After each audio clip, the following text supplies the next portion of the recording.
Welcome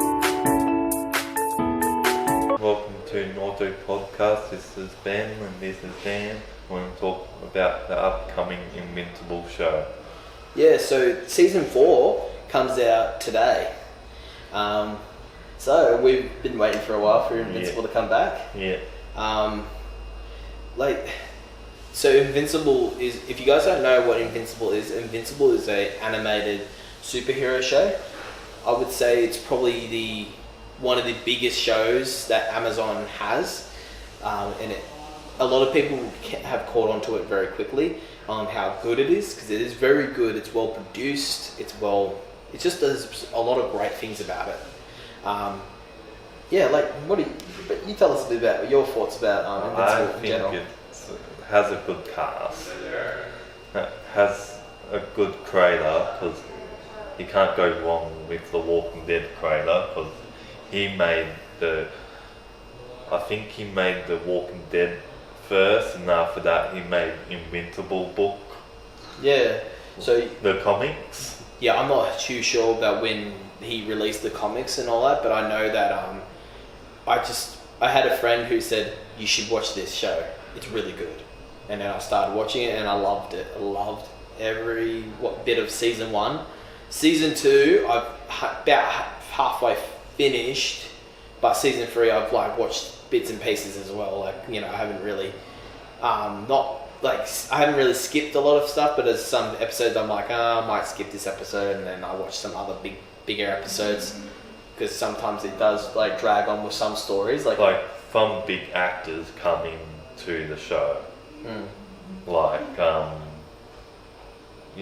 The guy Jesse from Breaking Bad, he comes in season 3. Yeah. Yeah. Yeah, so who does he voice act? As a villain, but I forgot what his name was. Yeah, so the character that plays Jesse Pinkman in Breaking Bad, he does a voice acting role for one of the characters in season 3. Yeah. So that's something I didn't know. Yeah. That's cool. I know there's a lot of Walking Dead cast voice acting in this, and particularly I think is it in season 3, the character who plays Negan is one of the main villains in season 3, and then you have Glenn, who is in Walking Dead. His voice acts as Mark in Invincible. Yeah. And then you have J.K. Simmons, who's Omni-Man, and he's an iconic voice in general. I don't know what his brother does.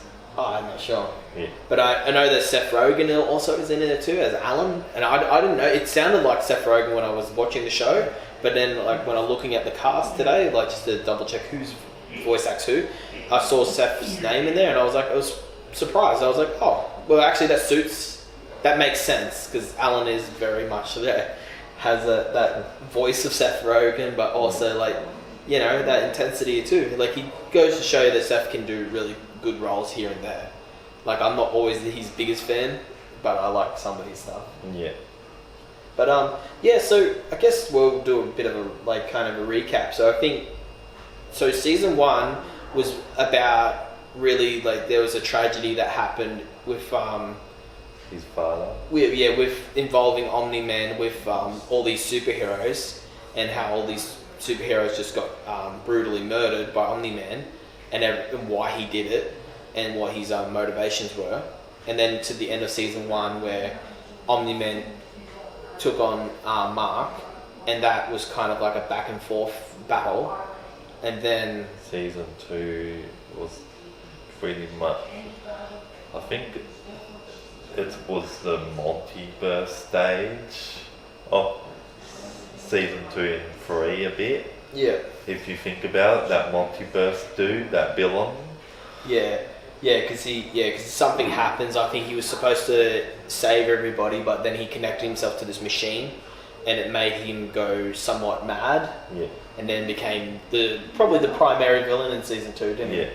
And there's a lot of other villains and stuff like that, but there's also, like you said, a multiverse element to it. So it jumps in between multiverses. And a multiverse, bad Mark and bad Omni-Man. Yeah. Yeah. And then, just probably trying to combat. That was interesting. I like that. Yeah, no, I think season 2 did focus a bit on Omni-Man getting was on this planet with what were the creatures on the planet called again? I can't remember.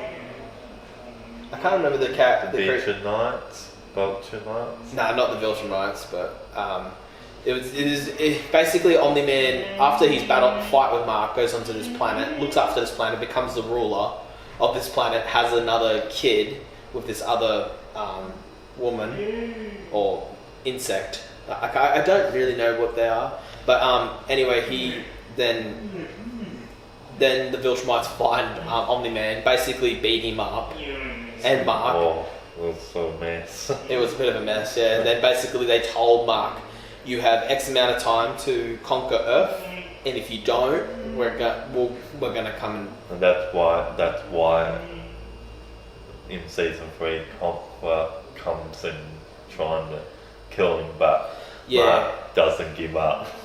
Yeah, so if you were going to watch this for like season 3 for anything, you would want to just go invest the time to watch it, because the Conquest versus Invincible fight is just incredible. I've never seen a more brutal, gruesome fight in a animated TV show. I compare it to a lot like Dragon Ball Z at times, how Dragon Ball Z was very brutal. Yeah, but not as brutal as this. So. Oh, it had its moments, but yeah, like I would say that like this fight, particularly between Conquest and Invincible, it was a good fight. It does a lot of great things, and I think it takes a lot of great things from that. Well, very high in emotions. Yeah, it does. The pacing does a really good job. It picks you up, brings you down a bit, picks you up, brings you down. Particularly in the fight sequences, and I think that's what's really good about Invincible. It does a really good job of portraying Mark as this really good character, like a Rocky-esque type character, a guy that never gives up. If he gets knocked down, he gets back up again, and no matter how many times you beat him up, he always gets back up, and he seems to always be stronger every time he gets back up. Well, what people think about Cecil, I don't know. He's a bit a mixed evil or good.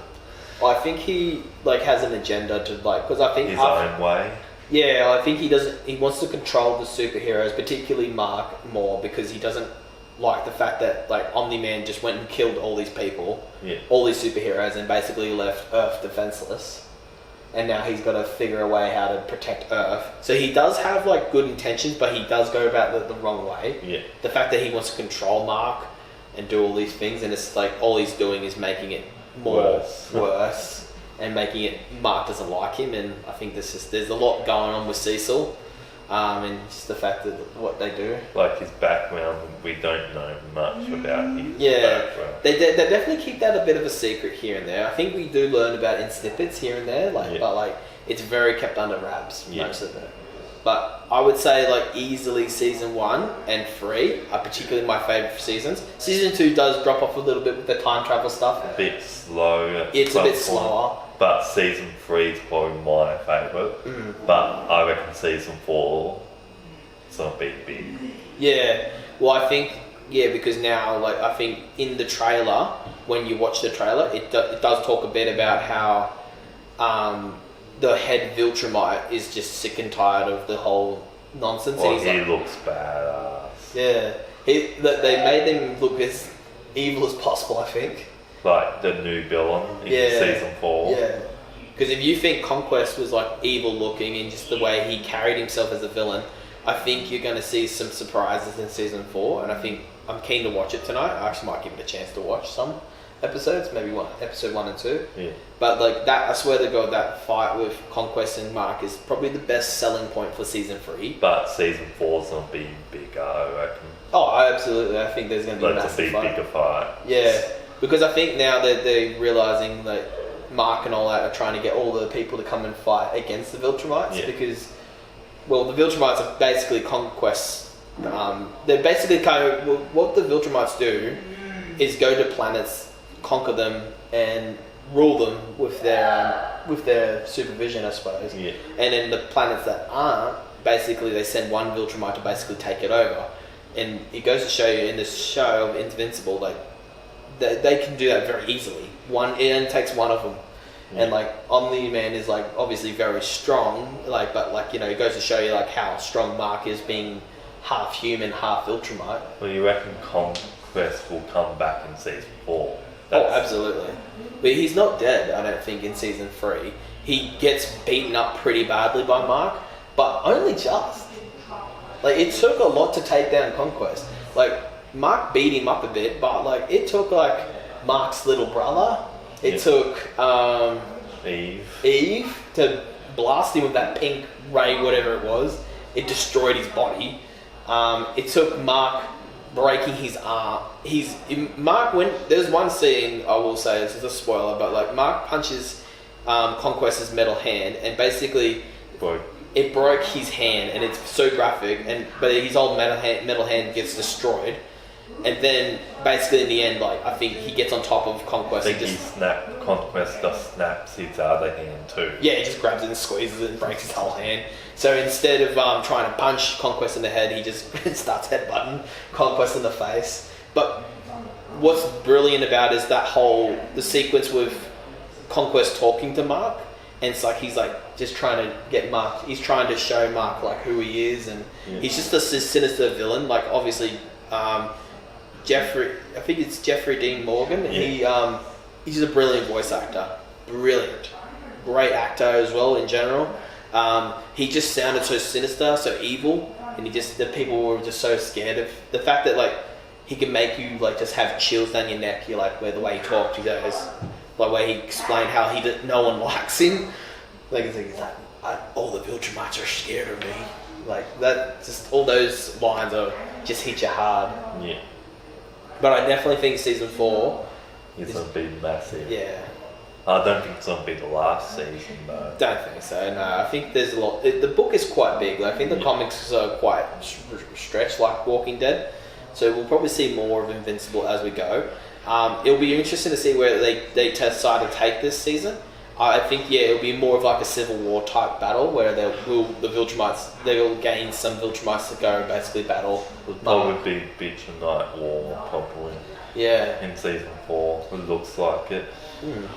Yeah. And side villains too. Yeah, like they still haven't really told what because they're not going to fight on Earth because. Cecil's not going to let that happen. And there'll be side villains on there. Yeah. Because, like, when you think about it, too, like, a lot of the characters from Invincible, too, like, the superhero group, they've kind of thinned down a bit now, haven't they? Like, there's no more there's no more that guy that was the firecracker guy, like, he could blow stuff up. Yeah. Because of, like, what happens in... Was it season 2 or 3 he died? Yeah. Yeah, okay.